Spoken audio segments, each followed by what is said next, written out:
Ndërhyrja e fundit e Shteteve të Bashkuara në Venezuelë dhe shpallja e rrjeteve shtetërore të lidhura me trafikun e drogës si organizata terroriste shënon një kthes të rëndësishme në qasjen amerikane, ndaj asaj që në diplomacinë moderne quhet gjithnjë më shpesh narko-regjim.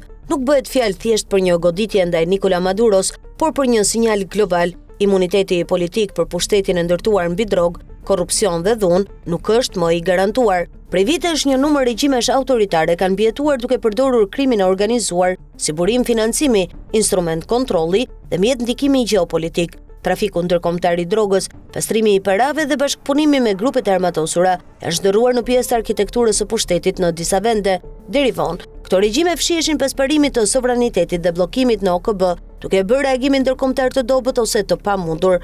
Aksioni amerikan në Venezuelë tregon se kjo fazë po mbyllet. SBA po dërgon një mesazh të drejtë për drejtë. Kur një shtet kthehet në platformë të trafikut ndërkombëtar të drogës, ai nuk trajtohet më si partner sovran, por si kërcënim sigurie. Ky mesazh nuk është selektiv dhe nuk i drejtohet vetëm Amerikës Latine. Ai u drejtohet të gjithë liderëve autoritar që mendojnë se mund të negociojnë pafundësisht me perëndimin, ndërkohë që tolerojnë ose mbështesin rrjete kriminale në territorin e tyre.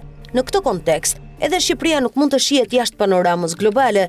Për vite me radhë, media të ndryshme ndërkombëtare dhe raporte kritike e kanë etiketuar vendin si një nyje problematike në hartën e trafikut të drogës, veçanërisht në kanabis e më pas në rrjete tranzitit drejt Europës. Këto etiketime, shpesh të egzageruara ose të politizuara, nuk e kanë çuar kurrë Shqipërinë në kategorinë e një narkoshteti në kuptimin e Venezuelës. Është e rëndësishme të bëhet dallimi. Shqipëria nuk është një shtet i izoluar apo armiqësor ndaj SBA-s. Përkundrazi, ajo mbetet aleate e fortë e Washingtonit dhe pjesë e arkitekturës euroatlantike të sigurisë.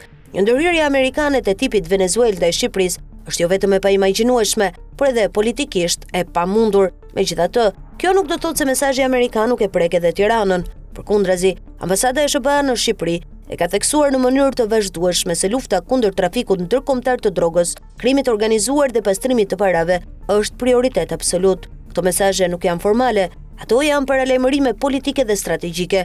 Me rikthimin e një qasjeje më të ashpër amerikane ndaj narkoregjimeve, veçanërisht në administratën e Donald Trump, sinjali është edhe më i qartë. SBA nuk toleron shtete që bëjnë kompromis me krimin. Aleanca nuk është çek i bardhë, ajo kërkon standarde. Në këtë kuptim, Venezuela nuk është vetëm një rast ekstrem, por një shembull dëshkues, një paralajmërim për të gjithë. Kush e ndërton pushtetin mbi drogë, korrupsion dhe lidhje kriminale, herët e vonë del nga zona e mbrojtur diplomatike.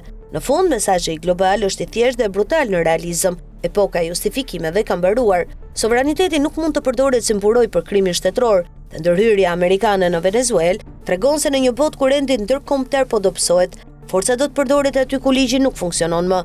Për Shqipërinë dhe për çdo vend tjetër aleat, ky është moment reflektimi, jo nga frika e ndëshkimit, por nga nevoja për të qenë në anën e duhur të historisë.